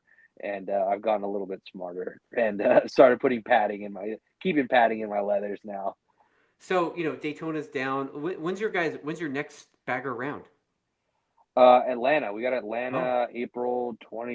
21st or 23rd, whatever that weekend is. Okay. So And you between now and guys you then, guys have a more full schedule this year, right? There's more rounds, right? Or no? yes. Well, last year was 7 rounds. This year is also 7 rounds, but every Double. round is a double header this Okay. year. So we have 14 races. So that does a lot for the championship. You know, that makes there's a lot. Before with just 7 rounds, if you had a DNF or something like that, like it's going to set you back quite a ways. But now with Yeah. 14 rounds, if someone's got a DNF or a crash or you have a bad result, it's You get almost like a race one. yeah, you got a lot more room to make up for that. So I And think it's cool. of the rounds, which one are you most looking forward to? Like what's your go-to? Is it Laguna? I mean, is it your Laguna for backyard? sure. Yeah? Laguna for sure. It's my backyard. I mean, Laguna is like the United States Phillip Island. I mean, we don't maybe from the corkscrew on the top of the corkscrew from on like a really nice day you can see the ocean, but I mean I'm so lucky to have been able to grow up in Monterey County and ride Laguna Seca every freaking track day that they ever had there. I was there, and that being my backyard, and then just being in Monterey, being in the Carmel area, it's beautiful, and we And got. all the secret places to eat that nobody knows I about. know, I know all the good taco spots. I know all the good dinner spots. Sushi Yep, spot. sushi Although spots. although Don't tell anybody about them. your teammates figured it out, and I'm like, who the hell told them? That's what I'd like to know. Right? They weren't my Like, teammates when they figured it out, no, they weren't. but Like we but now rolled they up and we're are. like, hey, what are you doing here? Yeah, yeah. Who told you about this? Yeah. Yeah, yeah, all the spots. So, no, it's just, and that track too. It's just so iconic. Obviously, um, we don't go to any other round that they used to race MotoGP at, and so that's really cool. And obviously, the corkscrew is really famous. And there's nothing, and I mean nothing, like going over turn one at Laguna Seca, just pegged on a bagger. It's pretty nuts. So, it's cool. And then also aspect of it is Yeah. we go to this round and like all my friends and family are there. You've seen it. Every year we have a freaking raging party out of the pit, and we don't even ask for it. It just happens. Next thing you know, it's just like there's a freaking Mexican fiesta happening outside of our easy ups, and Know all about that's just it. yeah, yeah, I think I've yeah. had some of So that. I think I've had some tacos in that. uh-huh. Uh-huh. So Yeah. it's really cool. Mom and dad it's close to home. I get to come sleep in the room I grew up in. My sister's there. And at the same time too, the Laguna Seca race weekend is always on the same week of the anniversary of my brother's death. So this year will be 3 years. So that was the first race Wow. that I did after my brother passed away. And then every year we go back to it. It's the week of July 15th when my brother passed away. So it makes it that we always celebrate Laguna Seca, like that's our celebration of like every year. Our yearly celebration is like that's our get together. Is it's not only hey come out friends and family and all our local friends and come watch me race. Like it's like come out, come watch us race, but let's celebrate Jess's life. And that's really another one of the big deals for me and my family is, he's just down the road, at the cemetery here in Gonzales, and he's ridden Laguna Seca, and we have so many family memories there. Me and him would ride the bus to into MotoGP to go watch the races together, and so yeah, it's just a celebration of him really. And that's why I run the number 14. I was always number 24. That's right. After he passed away, I adopted that 14 because that was his number. So, and Laguna Seca was when I raced the bagger there for the first year. That was the first time I ever raced Laguna Seca, and it was also the first time it was my first Moto America podium. So it's just, there's so much like heartfelt things that come along with that make that race so special for us. So it's more than just a track. It's more than just, being home. It's like the whole everything. Yeah. It's it's everything, that's, so it's really cool. Right on. And you know what? Because of your location, like, what would you do if you weren't racing? Like, are you gonna join the rodeo? Like, because there is a big one in Salinas. There's a big one in Salinas. I did dabble in the last couple off seasons in riding bulls. Shut your I don't mouth. know. I don't Did you know if really? I'm cut up. Yeah, there's video. I have video of it. Like No way. I want to see this video. I can't believe you've never seen these. How do you not see this? It's all over it's been on my Instagram. I don't. Wow. Yeah, I went a few times and it's hard and it hurts. It's like surfing, but on a massive 1,000-pound animal. Right. I guess it's like if a bagger was an animal, that's what it would be. But actually, I mean, to be honest with you, when I the very first bagger race, I left. I showed up in coveralls to the riders meeting because I just got off of work. I was working at a power plant in Gilroy, and that's what my dad did he's done that for the last 20 some years, and I've never heard my dad complain about his job one time. So I got into that industry for a little while in between racing, and I was working at a power plant, and I really enjoy it. And it's very mechanical and very methodical, and it's a really cool process the way those plants work, and it's a good job to have, and I really enjoyed that. Up until, I mean, obviously I enjoy racing motorcycles a lot more, but yeah, that's what I did, and that's what if it comes down to me having to go, when this bagger thing's all done with, or I'm done racing, or done with this industry, hopefully it never comes to that, but that's something that I would probably go back to. So I got one of the fans is saying that I should have you on after every round of Vote America this year, like I have Mesa. Dude, I'm in. Are you I love down? this. I'm super down. Hell Yeah, yeah, dude. I'd be super into that. Yeah, this is cool. I mean, Yeah. obviously you and I vibe really well, and Yeah. I love talking about stuff, and especially after a I race mean, week I and know you all love the talking drama. about I know you love talking about motorbikes just as much as I do, Talking motorbikes. Here we right? are. Yeah. Yeah, we could go all day. I mean, you and I. There's We're been so over an many hour and a times half in, by the way, and it's like we're just getting started. I still have like massive stuff I could go with, and I'm like, dude, eh, let's save it, Dude, I mean, you and I have, like you said earlier, we have phone conversations where we call each other during the week, and we're like, okay, no, stop, just save that for the podcast. Save that for an episode. So Yeah. yeah, no, it's we can go on forever. I mean, we could do, day long pod. Let's do a 24-hour podcast. Oh, dude, don't even. We can hammer it, no problem. You know what? We probably could. We probably could. But yeah, it's super fun talking to you, man.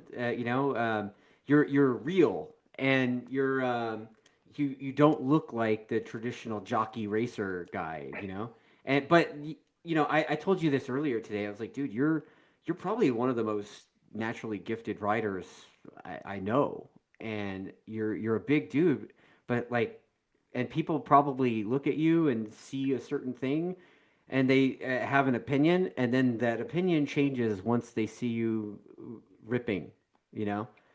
And Yeah, I like, mean, how do you it's deal with always that? How do you deal with being the big guy?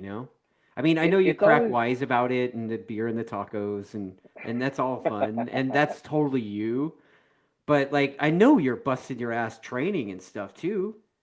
Yeah, I mean, obviously, and not lately because I've been hurt, but when everything's right, I'm with my trainer, Joe Cancelleri and M1 Strong during the week in Costa Mesa, and I spend a lot of time in the off season with him.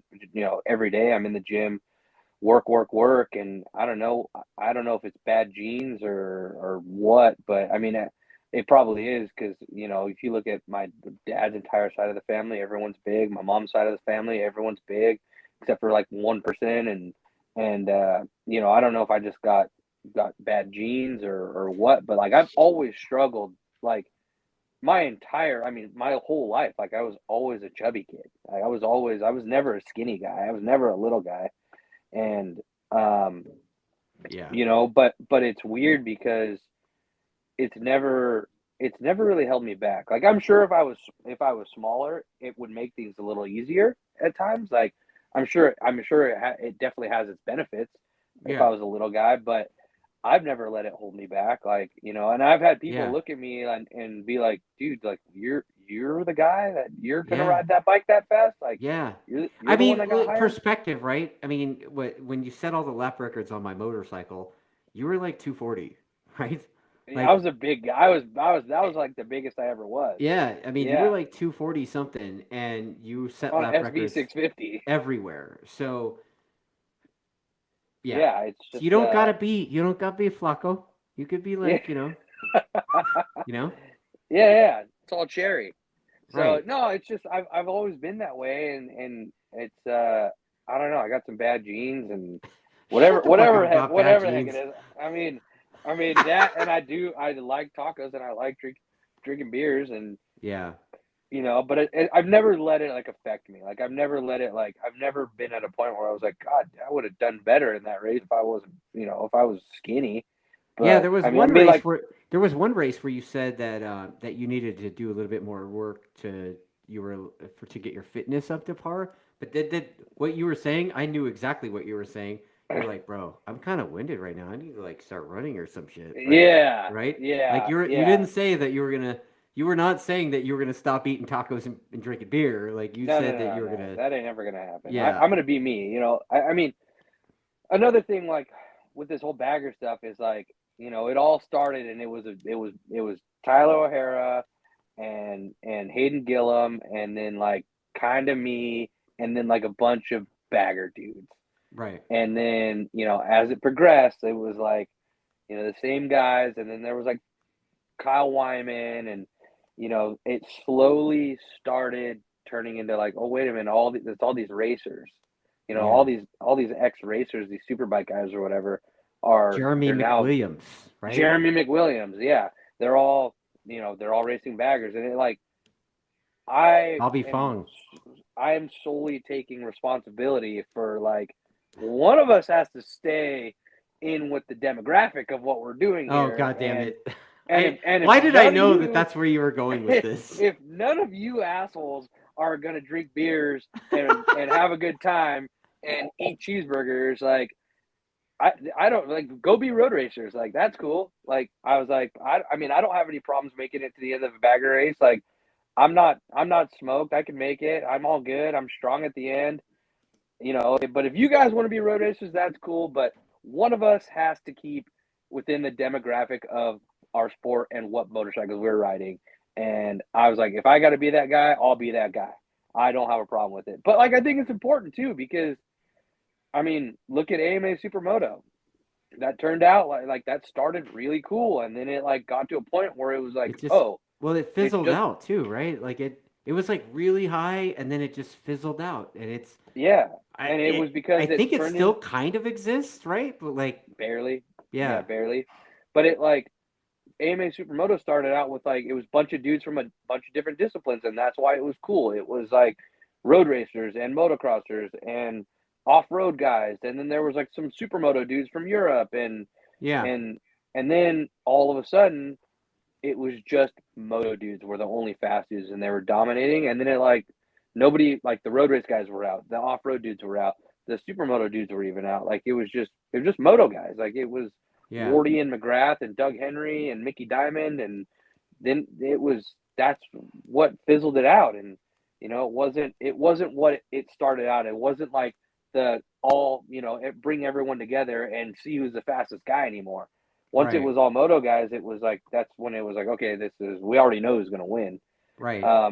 And I would hate to see that happen in bagger racing. And I'm always like the guy, like, let's go party after the race, like, let's go hang out at the rally. And, I would like to see some of the guys participate more in some stuff like that and really keep the spirit of, baggers and V twins and all these rallies. And because Well, that's because what I keeps mean, us being going. real, a little history, right? I mean, you remember what happened to the 883 Sportster thing, and Mm-hmm. the 1200 Sportster XR thing, 1200s. right? And so, you know, you guys got to do what you got to do to keep that thing going instead of because it could like you said it could easily turn uncool like that, you know. Yeah, I mean, when you watch, you know, and nothing against these guys, because like I have so much respect for, you know, the Wyman brothers and Tyler and Jeremy McWilliams, and Bobby Fong and I grew up together since we were 5 years old racing at Lodi. Nothing against these guys. They are all world class athletes, and I commend them. They are just some of the baddest dudes, and I am so fortunate that I still have enough left in me to to keep up with these guys to an extent and be in there sometimes. And I mean, they are just bad dudes, badass athletes. But again, it goes back to, we got to keep this bagger. Like something's we got to keep this bagger. And there's dudes in there like, So did you Eric just Stahl. make a Like, new T-shirt for me? what's that? We got to keep this bagger. We got to keep this bagger. Oh my Yeah, God, I'm gonna have to make yeah, a Frankie Garcia T-shirt now. yeah. We got Always to like keep this hashtag, bagger. like I always do hashtag bagger shit. And Wow, that's it's it's important. Like, if this turns into a bunch of road racers battling on baggers, well, guess what? It's just another superbike class, just on different bikes. right.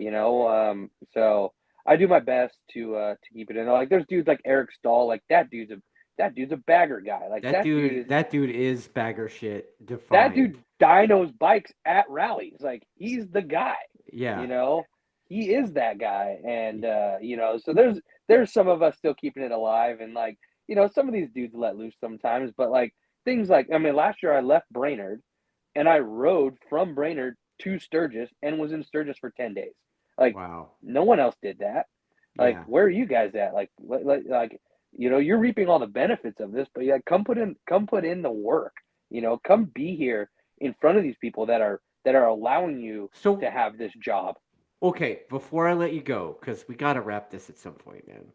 I mean, we Before I gotta wrap it up. before I let you go on this, like what advice do you have? Because there are club dudes that are coming up now riding Hmm. Harleys, right? Yep. Like what advice do you have to those guys? Like the Brandon Murphy types, you know? You know Uh, B. You know Brandon yeah. Murphy, Oh right? yeah. Like I Oh did a yeah. show Yeah. with Yeah. him. We got to do another one. I had to scrap it because the audio was shit. But like B and like all the group that's been racing with us, CRA, like that dude. Those guys are hardcore, man. And like, what advice do you have somebody that has a Harley that's thinking about going racing or thinking that it's a possibility? Like, what advice do you give them? So my advice, first and foremost, is like, do not be intimidated by it. That's the main thing. Like, I know that, it's elevated. Before it was like all these dudes are trying to get in it, and now I hear some guys like a little bit discouraged because it's gotten so gnarly. But I mean, now with the new rules package, every part on every bike has to be obtainable by anybody with a racing license. So you're not out. I mean, it's not like there's parts anymore that you can't get. So everything is available to everybody. Harley Davidson's got a really cool program now where, if you're a licensed racer, there's a program where you can get, you can purchase the swing arm, and you can purchase the triple clamps and the primary cover and the exhaust and the foot controls. So they have a really cool program that allows, if as long as you have a Moto America racing license, you can obtain the same parts that are on the factory bikes, that are on my race Like bike, that you are on. you can't buy that stuff if you have a club license yet. I'm not positive. I believe it's a Moto America license that you have to have, but I Okay. could be wrong. I could be wrong. It's Maybe we'll fairly new. revisit that on our next show. Yeah, maybe we You're gonna have to do revisit some that. research. Maybe I'm we gonna get make you Jason do Kill some on the fucking show. homework, man. Yeah. But like, don't be discouraged. Don't be intimidated. Yeah. And I cannot say this enough. And this goes hand in hand with you. Track days, track days, track days. Like, ride, get as much seat time as possible. Like, that's the biggest thing, is Right on. seat time. And then on top of all that, you know, and I love seeing like the excitement out of these guys and stuff. But like, I see a lot of these guys, like, they do 1 year racing, and then they think they're Valentino Rossi. And I'm like, don't let yourself get to that, because all that does is, like, we've all guys, myself and the rest of these guys that are in the front of the bagger class, we've all been doing this our entire lives, and you see these guys get into it and they want to be just as fast as the guys in the front of the bagger class, But they want to and get then it right now. they're discouraged and they want it right now. And I go, hey, we've been doing this our whole life. And Yeah. not that it's not impossible to catch up, because there's dudes out there that like Clay Braun, like, that dude's on his like second, third season of racing, and he's gone from never being on a track ever to, he's winning club races on his bagger at CVMA, and then so there's guys that have come a long way in a very short amount of time, and so my advice is keep going, keep practicing, keep getting seat time, keep developing yourself, your motorcycle. Don't give up, because it's people like them that we need to keep this going, to keep bagger racing going and V-twin racing going. And same goes for Super Hooligans. Right. And Super Hooligans is a great stepping stone is to getting into bagger racing. So yeah, keep on going. We need you guys. On, Frankie. Well, you know what, dude? Thank you for spending your evening talking shit about motorbikes with me. I think that's We great. didn't even get into talking shit. Not yet. We'll save it for But another show, right? I guess. oh So yeah, we're on, right? Like, we're on. after every round, I got you on as well. Yep. It's Awesome. if you don't like me, too bad, because I'm coming back. All right, dude. Well, thanks again, Frankie, Yeah, thanks for having me, man. and I'll catch you at the next round, or after round one, right? Round Or two. round two for Two. you. Yeah. Two. Yeah. Is it round two for me, round one for Superbikes. Superbike. Right. Yep. Yeah. All right. Well, Cool. thanks a lot, Frankie. All right.